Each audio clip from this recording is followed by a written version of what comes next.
90 পাতার ডায়েরি। পর্ব ৩। এই যে স্যার, আপনার টাকাটা নিয়ে যান।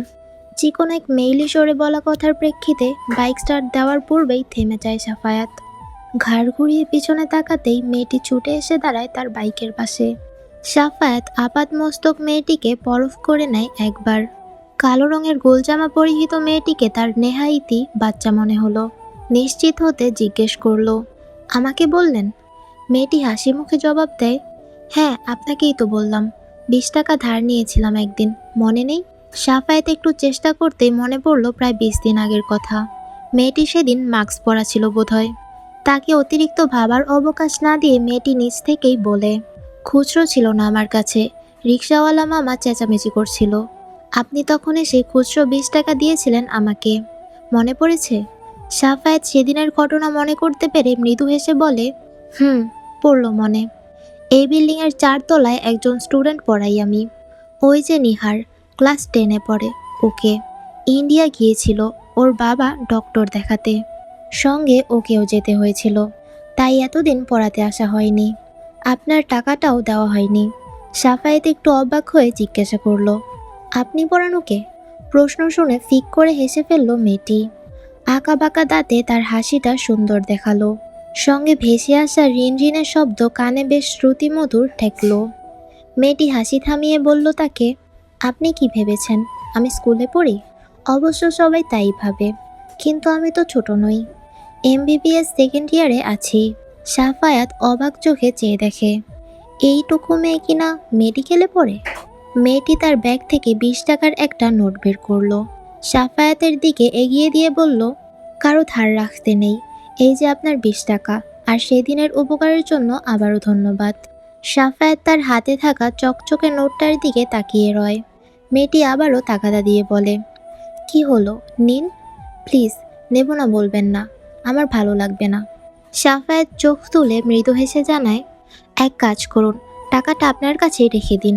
আমার চেম্বার এই নিচতলায়। যেহেতু একই বিল্ডিংয়ে পড়াতে আসেন, একদিন থেকে চা খাইয়ে দেবেন। 2 কাপ চা 20 টাকা, 1 কাপ আমার, 1 কাপ আপনার, ঠিক আছে? মেয়েটি কয়েক সেকেন্ড ভেবে বলে, আমি আবার পরশু আসবো পড়াতে। আপনি 8টার দিকে থাকবেন? থাকি তো। বেশ, থাকবেন কিন্তু। আজ একটু দেরি হয়ে গিয়েছে, বাসায় ফিরতে হবে তো আবার। আসি তাহলে। মেয়েটি উল্টো দিকে পা বাড়ানো মাত্রই সাফায়াত কি ভেবে ডাকলো তাকে, ম্যাম, আপনার নামটা? মেয়েটি ঘাড় ঘুরিয়ে মিষ্টি হেসে জানায়, আনাহিতা। আনাহিতা খান, ডাকনাম আন্নি। 90 দিনের মাঝে তখন 2 দিন কেটেছে। শত ঝগড়াঝাটি, কথা কাটাকাটির মাঝেও তাদের দিনগুলো খুব দ্রুতই পেরিয়ে যায়। পেশাগত দিক থেকে এনজাম একজন আর্কিটেক্ট। সকাল 9টা থেকে সন্ধ্যা 6টা পর্যন্ত অফিস টাইম থাকলেও কাজের পরিমাণের ভিত্তিতে এই সময় 3 থেকে 4 ঘন্টা বেড়ে যায় অনেক সময়। আনুমানিকভাবে তার বাসায় আসতে 6:30 বাজে। অন্যদিকে প্রজ্ঞার অফিস টাইম বেলা 1টা থেকে রাত 9টা অবধি। একটু আগে বেরোলেও তার ফিরতে ফিরতে 9টা কি 9:30 বেজেই যায়। বাকি যেটুকু সময় তারা একসঙ্গে থাকে, তার মাঝেও অর্ধেক সময় ঝগড়া করতে করতেই কেটে যায়। ছেলেটাও মা বাবাকে একসঙ্গে পায় অল্প কিছু সময়ের জন্যই। স্কুল থেকে ফেরার পর মা তাকে গোসল করিয়ে খাইয়ে অফিসে যায়। বাবা আসার আগ অবধি সে থাকে ফুপির বাসাতেই। এভাবেই চলে যায় তাদের প্রতিদিন, এক নিয়ম মাফিক রুটিনের ভিত্তিতে। প্রজ্ঞা আজ অফিস থেকে একটু জলদি ফিরে এসেছিল। হাত মুখ ধুয়ে আসতেই দেখলো 2 বাপ বেটা পড়ার টেবিলে মাথা রেখে ঘুমিয়ে আছে। এনজাম পড়তে বসিয়েছিল ছেলেটাকে, তারই ফল এটা। ছেলে তো ঘুমাচ্ছেই, সঙ্গে সে নিজেও যুক্ত হয়েছে। প্রজ্ঞা তাদের কাণ্ড দেখে হেসেই ফেলল। বই খাতা সরিয়ে রেখে প্রণয়কে খুলে তুলে তার ঘরের বিছানায় শুইয়ে দিল। পরপরই নিজের ঘরে এসে এনজামের হাতের পাশ থেকে তার ফোনটা তুলল। নতুন পাসওয়ার্ড ছিল আই লাভ ম্যাঙ্গো। সেই পাসওয়ার্ডে ফোন না খুললে প্রজ্ঞা চেঁচিয়ে উঠল, এ কি? আচমকা ঘুম ভেঙে যাওয়ায় ধরফরিয়ে উঠে বলল এনজাম, কে কে কি হয়েছে? তুমি আবারও ফোনের পাসওয়ার্ড বদলেছ কেন? এক হাতে ফোন, অন্য হাত কোমরে রেখে চড়াও গলায় জিজ্ঞেস করল প্রজ্ঞা। এনজাম আড়মোড়া ভেঙে তার দিকে আর চোখে তাকিয়ে গাছাড়া ভাব নিয়ে বলে, আমার ফোন, যা খুশি তাই করব, তোমার কি? মানে কি? এখনই লক হলো বলছি, কোন গুপ্তধন আছে ভিতরে দেখবো আমি। এনজাম নাক কুচকে উঠে দাঁড়িয়ে বলে, ওই ফোনে ফুড ডেলিভারির অ্যাপ ছাড়া কিছুই নেই। কিন্তু তুমি আমার ফোন চেক করবে কেন? খুলবো না লক। যা খুশি করো গিয়ে। রেগে ফুঁসে উঠল প্রজ্ঞা। আঙুল উঠিয়ে চেঁচিয়ে বলল, একদম গলাবাজি করবি না এনজামের বাচ্চা। তুই তোকারি করবা না বলতেছি, ফোন দাও। প্রজ্ঞার মুখে এক বিশ্বজয়ের হাসি ফুটে উঠল।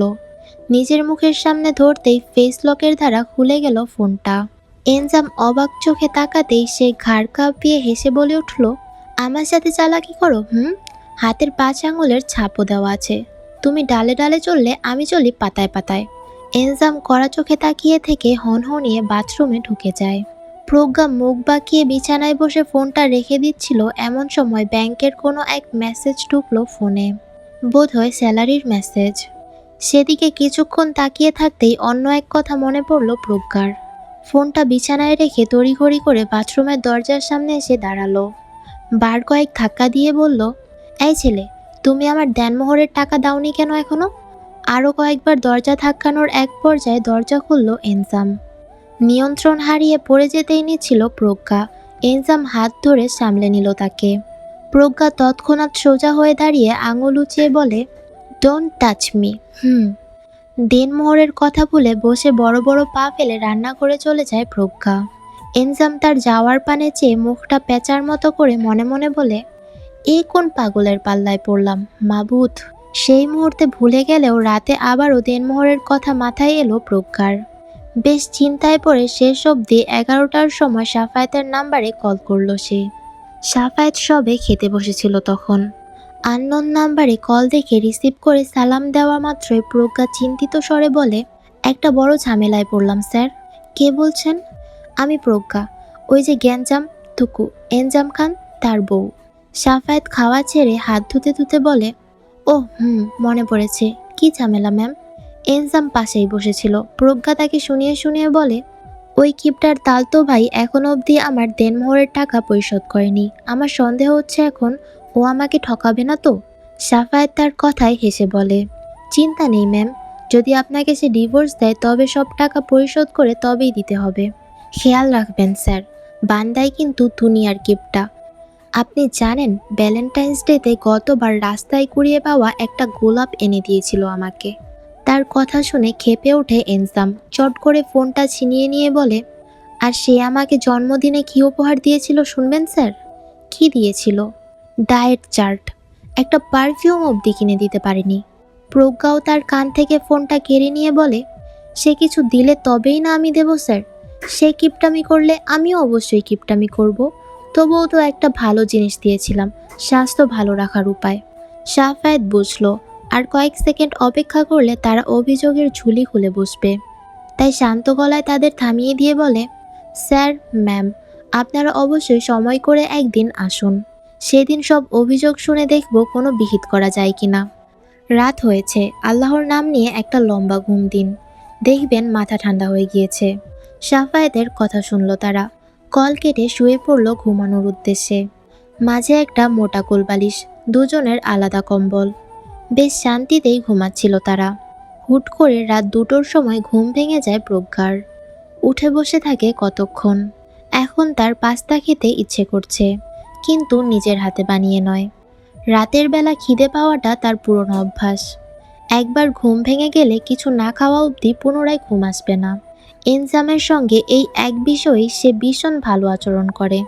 জাদু, সোনা, মোনা থেকে শুরু করে কত কিছু বলে যে মানায় তাকে। সব শর্ত টর্ত ভুলে যে আজও ডাকলো এনজামকেই। বাহুতে দুবার গুঁতো দিল প্রথমে, উঠল না এনজাম। পরবর্তীতে কোলবালিশটা সরিয়ে তাকে জোরে জোরে ধাক্কালো কয়েকবার। এনজাম পিট পিট করে চোখ খুলতেই ঠোঁটে মেকি হাসি ফুটিয়ে বলল, হ্যালো। এনজাম বিরক্তি দৃষ্টিতে কিছুক্ষণ তাকিয়ে থেকে উঠে বসলো।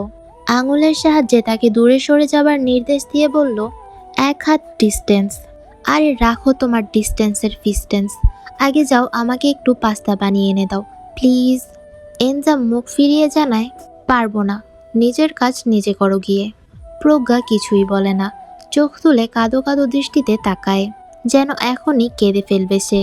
এনজাম তার হাবভাব দেখে বিরক্ত হয়ে বলে, একটু ঘুমাতে দে না রে বাপ, খেতে ইচ্ছে করছে তো নিজে বানিয়ে খা। প্রজ্ঞা অসহায় কণ্ঠে বলে এবার, প্লিজ। এনজাম দীর্ঘশ্বাস ছাড়ে।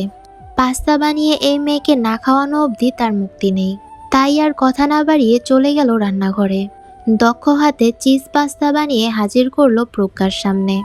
তার সামনে বাটিটা এক প্রকার ছুঁড়ে ফেলল। তৎপর গিয়ে শুয়ে পড়ল নিজ জায়গায়। প্রজ্ঞা খুশিতে আত্মহারা হয়ে গালের দিকে হাত বাড়াতেই তাকে থামিয়ে দিয়ে মনে করিয়ে দিল, নো হাগ, নো কিস, নো টাচ, চুপচাপ খেয়ে ঘুমান। প্রজ্ঞা ভ্রু কুঁচকে শুধায়, আরে রাখো তো তোমার শর্ত ফর্ত। বলতে দেরি দু হাতে এনজামের গাল টেনে দিতে দেরি নেই প্রজ্ঞার। ঝুঁকে এসে দাড়ি ভর্তি গালে ঠোঁট চেপে গভীর এক চুমু খেয়ে মুখ তুলল সে। আদুরে গলায় বলল, থ্যাংক ইউ জান। এনজাম শিথির দৃষ্টিতে তাকিয়ে বলে, হয়েছে শান্তি? না, হয়নি। মিটিমিটি হেসে আরও একটু ঝুঁকে আসা মাত্রই এনজাম চোখ বড় বড় করে এক আঙ্গুলে ঠোঁট চেপে থামিয়ে দিল তাকে। প্রজ্ঞা তৎক্ষণাৎ আঙুলটা সরিয়ে দিয়ে হাত রাখলো তার গালে। পুরুষালী ফেসের মাঝে দৃষ্টিপাত করে ঠোঁট উল্টে ঠিক বাচ্চাদের ন্যায় আবদার করে বলে, আর একটু। আসসালামু আলাইকুম এভরিওয়ান। গল্পটা কেমন লাগছে এবং পরবর্তী পর্ব চাই কিনা তা অবশ্যই কমেন্টে জানাবেন। আর স্টোরিটা যদি ভালো লেগে থাকে তাহলে টিকটক আর ফেসবুক থেকে দেখে থাকলে ফলো করবেন, আর ইউটিউব থেকে দেখে থাকলে সাবস্ক্রাইব করবেন। আর লাইক, শেয়ার, কমেন্ট তো সব জায়গায় করতে হয়। তো পরবর্তী পর্ব আসার আগ পর্যন্ত সবাই সুস্থ থাকবেন, ভালো থাকবেন। আল্লাহ হাফেজ।